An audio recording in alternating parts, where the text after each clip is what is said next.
Let's bring in Labour MP Bell Ribeiro-Addy. Good to have you with us. Appreciate you sharing your time. I was just looking at your feed on X, and you say it is right that the US ambassador has gone. Yes, I believe that it is. Why so?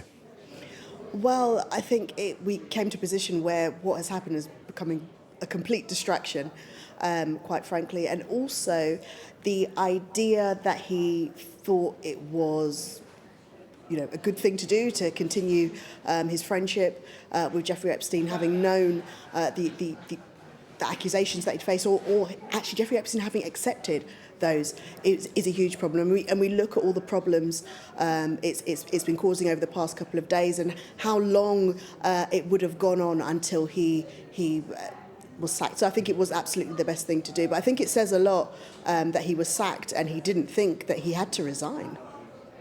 You called on Sir Keir Starmer to sack Peter Mandelson yesterday. Yeah, I said there should at the very least be an investigation by the Prime Minister's ethics watchdog. And, I couldn't see a situation in which that investigation didn't conclude that he did resign. But I'm quite surprised that in these circumstances, knowing what happened, somebody wouldn't think it was the right thing to do to resign. Considering the circumstances, considering what was being learned, considering questions that have gone on for months now, what do you make of the timescale of the Prime Minister's actions? There was a lot of pressure in PMQs yesterday. There's been pressure from within the party in previous days as well. What do you make of him making this announcement today?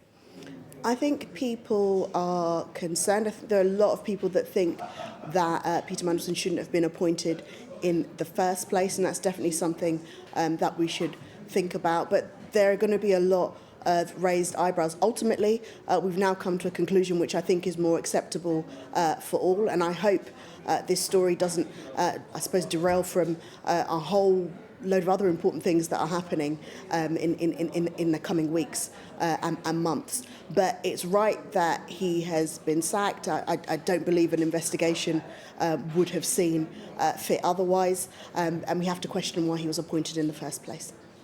In recent days, you've been seeking nomination to become the party's deputy leader. That bid, that campaign, didn't prove to be successful for you personally. And I just wonder to what degree you see confidence in the leadership of the party at the moment.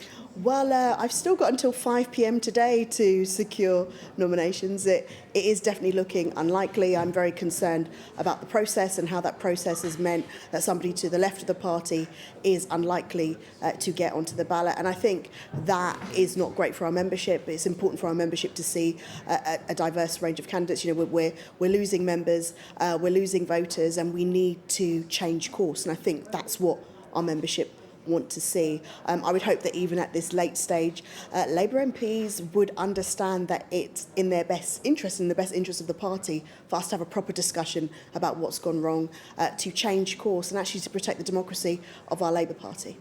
I appreciate you keeping me to time on my timings of the process.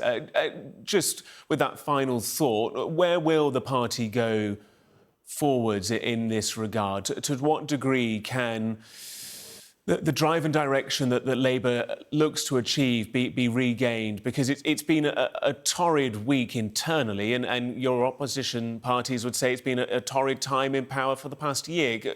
Can you grasp the challenge ahead of you and kind of head down and deliver as you're saying you will do?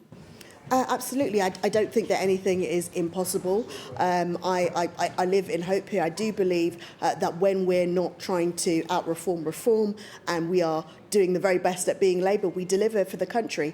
And, even in this contest, in the debates that have been had, what candidates have said, it's clear that people understand that we do need to change course. And the way we're going to do that is if we start to listen, if we start to learn, and if we move forward in that way. Our membership is so important to this. And, that's one of the reasons why I wanted to put myself forward as the deputy leader of the party, to make sure that the membership were heard, and I hope through the rest of the process that they are. But ultimately, Labour can change course. We just need to get on with doing it.